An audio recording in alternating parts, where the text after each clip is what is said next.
आज पढ़ेंगे हम लोग डिग्री ऑफ कर्व के बारे में। इसको हम लोग दो तरीके से डिफाइन करते हैं।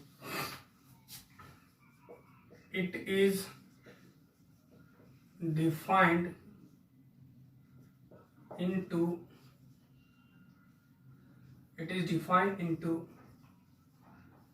Two ways.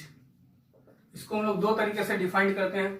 पहला डिफाइन करेंगे हम लोग इसको फिक्स लेंथ ऑफ आर्क, और सेकेंड जो हम लोग डिफाइन करेंगे इसको फिक्स लेंथ ऑफ कॉर्ड। ये दो तरह से इसका डिफिनीशन पढ़ेंगे। जब हम लोग इसको डिफाइन करेंगे फर्स्ट वन से, यानी मेरे कहने का मतलब है फिक्स लेंथ ऑफ आर्क, तो इसका उपयोग हम लोग करते हैं रेलवे में करते हैं।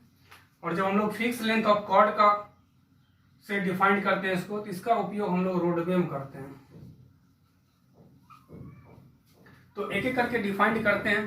तो इसको डिफाइन करने के पहले इसको समझते हैं कि डिग्री ऑफ कर्व होता क्या है।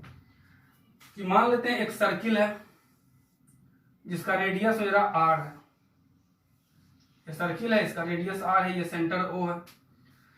अगर इसके आर्क के एलोंग 30 मीटर का एक हम लोग चैन लगाते हैं, 30 मीटर का चैन लगाए, 30 मीटर चैन, या बोल सकते हैं कि आर्क अगर 30 मीटर का हो तो ये सेंटर पे जितना एंगल बनाएगा, मतलब थीटा, ये जो एंगल बनाया, इसी एंगल को हम लोग बोलते हैं डिग्री ऑफ कर्व। फिर से कि एक सर्किल है, उसका रेडियस r है।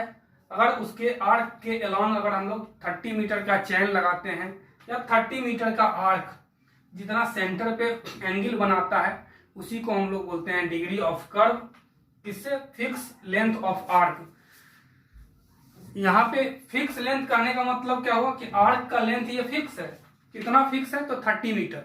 मतलब ये हमेशा 30 मीटर पे ही डिफाइन हम लोग करते हैं, इसलिए इसका नाम दिया गया fix length of arc.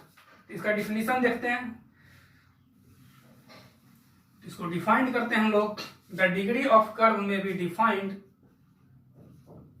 The degree of curve may B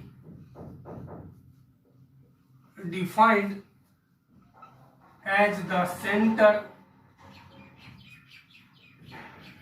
angle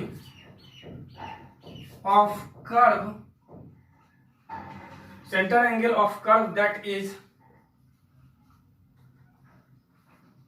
subtended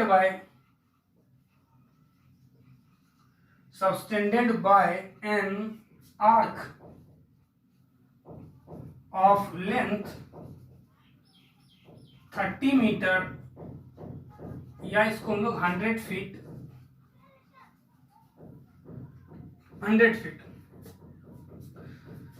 एक 30 मीटर का आर्क, यानी ये सर्किल है और इसका ये आर्क है।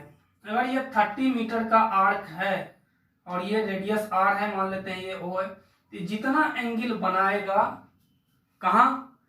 सेंटर ऑफ द सर्किल पे, उसी को हम लोग बोलते हैं डिग्री ऑफ कर्व। किस मेथड से? फिक्स लेंथ आर्क मेथड से। और जब हम लोग रेलवे लगाते हैं, जब रेलवे का ट्रैक लगाते हैं, तो उस समय हम लोग फिक्स आर्क लेंथ मेथड का उपयोग करते हैं रेलवे में। अब दूसरा हम लोग का है जो कि हम लोग रोडवे में उपयोग करते हैं, fix length of chord. Definition same है, बस थोड़ा सा इसमें चेंज है। इसमें चेंज क्या है कि ये आर्क के जगह एक कॉर्ड हो जाएगा। मतलब इस केस में हम लोग आर्क के अबाउट नहीं लगाते हैं, आर्क के अबाउट लेंथ नहीं लेते हैं। इस केस में हम लोग क्या करते हैं, एक कॉर्ड जो कि 30 मीटर लेंथ का कॉर्ड है, या 30 मीटर चेन, इसके कॉर्ड के अबाउट अगर हम लोग लगाते हैं, तो उस समय जो एंगल बनाएगा थीटा, उसको हम लोग बोलते हैं degree of curve. Fix length arc method से, कॉर्ड मेथड से। इसको सेम डिफाइंड किए। द डिग्री ऑफ कर्व में भी डिफाइंड, डिग्री ऑफ कर्व को हम लोग डिफाइंड करते हैं as the centre angle. Centre पे जो एंगल बनाया, centre angle of curve that is subtended by a chord. यहाँ पे कॉर्ड है, ये आर्क है, तो आर्क वाला पहले डिफिनेशन देखे थे। तो कॉर्ड जितना एंगल बना रहा है सेंटर पे, कितना लेंथ होना चाहिए कॉर्ड का, 30 मीटर, या इसी को बोलते हैं हम लोग 100 फीट। तो ये जो सेंटर पे एंगल बनाएगा इसी को हम लोग बोलते हैं क्या, डिग्री ऑफ कर्व। किस मेथड से, फिक्स लेंथ कॉर्ड मेथड से। यानी इसका डिफिनीशन दो तरह से हुआ, fix length arc method, fix length chord method. इसमें फिक्स है कि आर्क या कॉर्ड का लंबाई कितना होना चाहिए, 30 मीटर का या 100 फीट का। इसका थोड़ा सा डेरिवेशन हम लोग देखते हैं, मिटा देते हैं इसको। डेरिवेशन,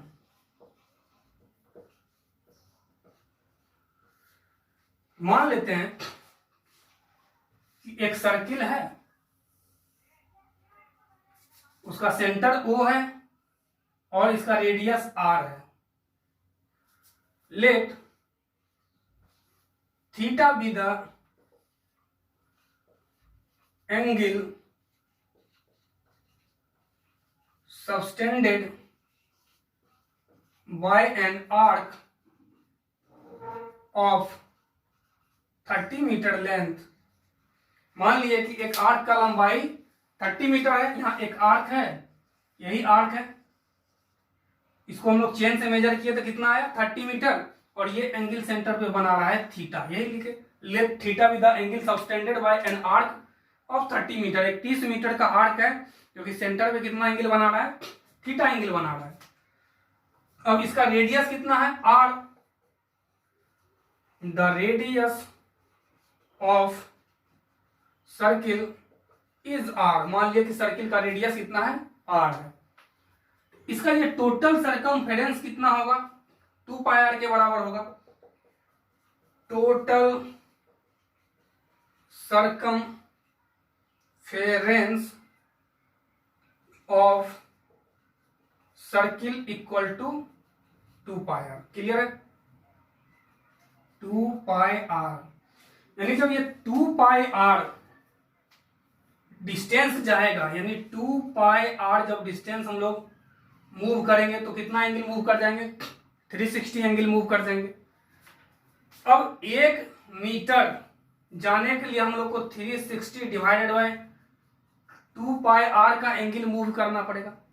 इसलिए इसका लंबाई कितना है, आर्क का 30 मीटर, इसलिए 30 मीटर इक्वल पे कितना मूव करेंगे हम लोग, 2 पाई r इंटू 30। और जब इसको हम लोग कैलकुलेट करते हैं, यानी थीटा यही हुआ डिग्री ऑफ कर्व, इसी को हम लोग थीटा बोलते हैं। तो थीटा और कैलकुलेट करते हैं तो 1718.9 डिवाइडेड बाय r, ये डिग्री में, इसी को हम लोग बोलते हैं डिग्री ऑफ कर्व। याद रखना भी आसान है, 17 के बाद 18 है, 17 18 और फिर 18 का आधा 0.9, 17 18.9 डिवाइडेड बाय r, इसी को हम लोग बोलते हैं डिग्री ऑफ कर्व। इसका उपयोग हम लोग करेंगे जब अगला मेथड डिफ्लेक्शन एंगल मेथड पढ़ेंगे तब। कभी कभी कंपटीशन में क्या करता है कि बोल देता है कि नहीं, हम 30 मीटर का लेंथ अगर नहीं लेते हैं, अगर 20 मीटर का ही चेन का उपयोग करेंगे, तो 20 मीटर का चेन का उपयोग करेंगे तो उस समय डिग्री ऑफ कर्व कितना होगा। तो अगर 20 मीटर का चेन का उपयोग करेंगे तो यहाँ क्या कर देंगे, 20 मीटर। तो उस केस में 1145 point something divided by r degree of curve आता है। ये भी डाटा याद रखना है और ये भी याद रखना है, ये दोनों पूछा जाता है कॉम्पिटिटिव एग्जाम में। अगले वीडियो में हम लोग डिफ्लेक्शन ऑफ कर्व के बारे में पढ़ेंगे। Thank you.